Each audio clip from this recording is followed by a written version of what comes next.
Alasan bagi yang dusta. Assalamualaikum warahmatullahi wabarakatuh. Kembali lagi bersama saya Irsan Nurdiansah.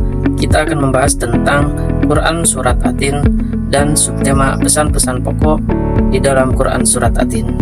Oleh karena itu, mari kita mulai dengan bacaan Bismillahirrahmanirrahim. Oke, selanjutnya kita akan membahas tentang Quran Surat At-Tin. Sebelum itu, tahukah kalian apa arti dari Surat At-Tin? Mengapa disebut dengan Surat At-Tin? Nah, di sini Surat At-Tin adalah surat yang ke-95 di dalam Al-Quran. Terdapat 8 ayat. Surat ini termasuk ke dalam surat Makkiyah atau surat yang diturunkan ketika Rasulullah SAW berada di periode Mekah atau sebelum hijrahnya Nabi Muhammad SAW.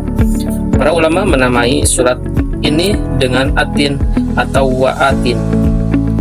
Nama At-Tin terambil dari kata pada ayat pertama dari surat ini, At-Tin, yang artinya yaitu buah tin.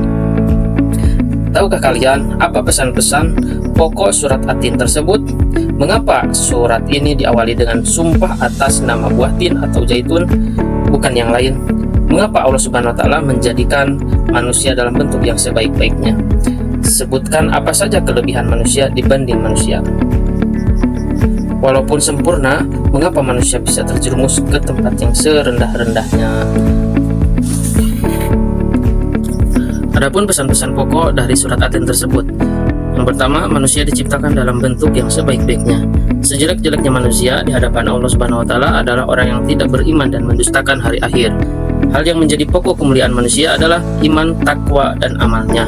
Sebaik-baiknya manusia adalah yang beriman kepada Allah Subhanahu wa Ta'ala dan melakukan kebaikan. Manusia adalah makhluk yang diciptakan Allah Subhanahu wa Ta'ala dalam bentuk yang sebaik-baiknya ataupun sebagus-bagusnya. Pesan-pesan pokok yang terkandung di dalam surat At-Tin yang pertama di dalam ayat 1 sampai dengan 3, yaitu kebesaran ciptaan Allah Subhanahu wa Ta'ala. Dalam ayat pertama hingga ketiga, Allah bersumpah dengan beberapa ciptaannya yang besar, yaitu buah tin, buah zaitun, gunung Sinai, dan kota yang aman, dalam artian Mekah. Ini menunjukkan kebesaran Allah Subhanahu wa Ta'ala dalam menciptakan alam semesta dan menegaskan pentingnya memperhatikan tanda-tandanya yang ada di alam ini. Dan selanjutnya, pesan-pesan pokok terkandung dalam ayat keempat sampai ayat ke-6. Allah Subhanahu wa Ta'ala menciptakan manusia dalam bentuk yang terbaik, ahsani takwin. Namun banyak manusia yang merendahkan diri mereka sendiri dengan melakukan perbuatan dosa. Ayat ini menggambarkan potensi besar manusia, tetapi juga menunjukkan bahwa banyak yang menyia-nyiakan potensi tersebut. Di dalam ayat ke-6 terkandung pokok-pokok surat At-Tin, yaitu pahala bagi yang beriman. Ayat ini menjelaskan bahwa orang-orang yang beriman dan beramal soleh akan mendapatkan pahala yang terbaik, yaitu surga. Ini menunjukkan pentingnya iman dan amal yang baik sebagai jalan menuju kebahagiaan hakiki. Pesan-pesan pokok yang terdapat di dalam ayat terakhir, yaitu ayat 7 dan 8, balasan bagi yang dosa.